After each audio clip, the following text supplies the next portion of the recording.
সকল আজি আলোচনা কৰিম ক্লাছ 10 গণিতৰ অনুশীলনী 4.3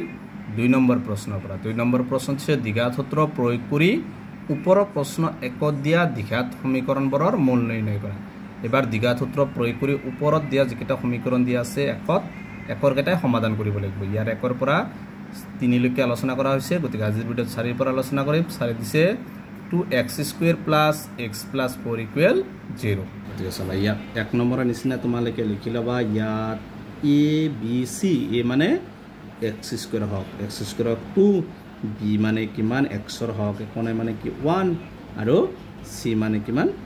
ধ্ৰুবক পদ কিমান আছে 4 এটো সবা এটোৰ বাস্তৱ মূল আছে না নাই তোমালকে পৰীক্ষা কৰি লবা b² - 4ac 0 তকৈ সমান বা ডাঙৰ হলে এটো বাস্তৱ মূল আছে আৰু মাইনাসত উলালে এটো কি বাস্তৱ মূল নাই b² b মানে 1² minus 4 ৰ লগত a2 পূৰণ a মানে কিমান 2 into c2 পূৰণ হৈ আছে c মানে 4 a2 দুইবাৰ পূৰণ কৰিলে কি হ'ব 4 × 8 4 × 32 32 ৰ পৰা যদি 1 মাইনাস কৰা কি হ'ব -31 ইয়াত কি এটো কি 0 তকৈ কি সৰু গতিকে ইয়াৰ কোনো বাস্তৱ মূল নাই গতিকে এইটো আৰু দ্বিঘাত সূত্ৰ প্ৰয়োগ কৰাৰ প্ৰয়োজন নাহে বাস্তৱ মূল নাই যদি শূন্যতকৈ সৰু বা মাইনাসত যিকোনো সংখ্যা যদি মাইনাসত ওলাই এটো কি বাস্তৱ মূল নাই তো এটো হৈছে 4 নম্বৰটোৰ आंसर 5 নম্বৰত দিয়া আছে x² + 4x + 1 = 0 ইয়াত a মানে x² হক কিমান আছে 1 b মানে x ৰ হক কিমান আছে 4 আৰু c মানে ধ্ৰুবক পদ কিমান দিয়া আছে 1 থেকে b² - 4ac b মানে কিমান 4² minus 4 সূত্ৰৰ পৰিটো a মানে 1 পূৰণ c মানে 1 4 4 গুণ 16 minus 4 গুণ 4 4 গুণ 4 16 পৰা 4 গলে 12 12 টি কি শূন্যতকৈ ডাঙৰ মানে ইয়াৰ বাস্তৱ মূল আছে গতিকে এটো কি কৰিব লাগিব দ্বিঘাত সূত্ৰ প্ৰয়োগ কৰি ইয়াৰ সমাধান কৰিব লাগিব পিছে দ্বিঘাত সূত্ৰ তোমালোকে মুখস্থ কৰি লবা -b + -√b² - 4ac by 2ac মান বহাই দিয়া -b মানে ইয়াত চোৱা b ৰ মানটো কিমান আছে 4 গতিকে b ঠাইত কি বহাবা 4 বহাবা তাৰ পিছত প্লাস মাইনাস b² - 4ac আছে b² - 4ac মানে কিমান পাইছ 12 ইয়াত ডাইৰেক্ট কি বহাই দিবা 12 টো বহাই দিবা তলত কিমান আছে 2ac a মানে কিমান a মানে দি আছে কিমান 1 দি আছে 1 বা তলত আছে -4 প্লাস মাইনাস 12 তলত 2 গুণ 2 বা তলত আছে 2 সবাত ওপৰত -4 প্লাস মাইনাস এই 12 টো এনেকে ভাঙিব দিবা 4 * 3 মানে 3.5 গুণ 12 এখিনি ভাঙিছো মানে কি এখিনি পাইছো আচ্ছা তলত 2 -4 প্লাস মাইনাস এই 4 ৰ এতিয়া বৰ্গমূল আছে কিমান আছে 2 আৰু √3 ৰ বৰ্গমূল নাই 3 এবাৰ এই দুটাৰ পৰা কি কমন আহিব এটো 2 এৰে হৰণ যায় এটো 2 এৰে হৰণ যায় 2 এটা কমন আহিব 2 এটা কমন আহিলে ইয়াত থাকিব -2 প্লাস মাইনাস ইয়াত থাকিব √3 তলত থাকিব 2 এবাৰ চাবা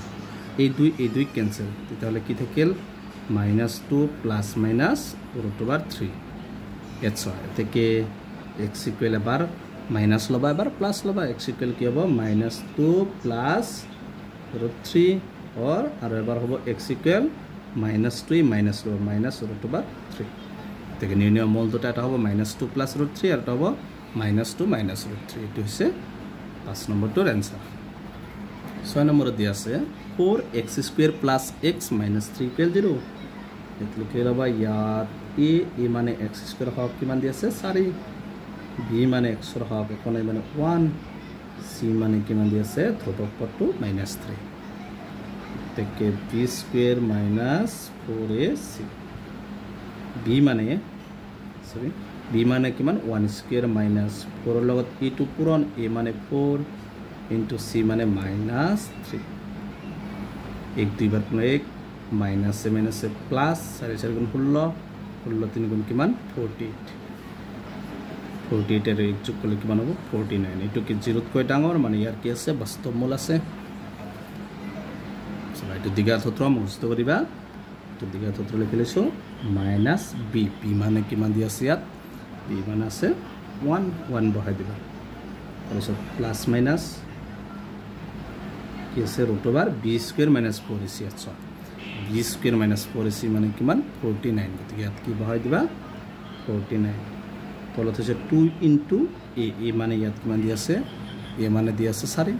2 লগত কি হ'ব 4 টো পূৰণ হ'ব বা 2 4 * 8 -1 প্লাস মাইনাস 79 49 এর বর্গমূল হচ্ছে 7 থেকে x ইকুয়াল এবার প্লাস লবা -1 এবার প্লাস লবা এবার মাইনাস লবা মাইনাস এ প্লাস মাইনাস হাতের পরে গেলে 6 2 দিয়ে 6 3 বার 2 দিয়ে 8 4 বার এটা মূল কি মান হবে 3/4 और আর এটা এবার মাইনাস লবা -1 আছে এবারে ইয়াত প্লাস আছে মাইনাস লবা 7 তলত আছে 8 মাইনাস আছে প্লাস হাত থেকে 8 টাঙাটাত মাইনাস -8 যদি 8 একবার কি হবে মাইনাস হবে তো নির্ণয় মূল দুটা হবে 3/4 এটা হবে -1 এটা হচ্ছে 6 নম্বরটার आंसर গতিকে 2 এর 8 এটা কোশ্চেন সমাধান করা হয় আজ ভিডিওটি দেখলে তোমাদের ভিডিওটি লাইক করবেন চ্যানেলটি সাবস্ক্রাইব করবেন থ্যাংক ইউ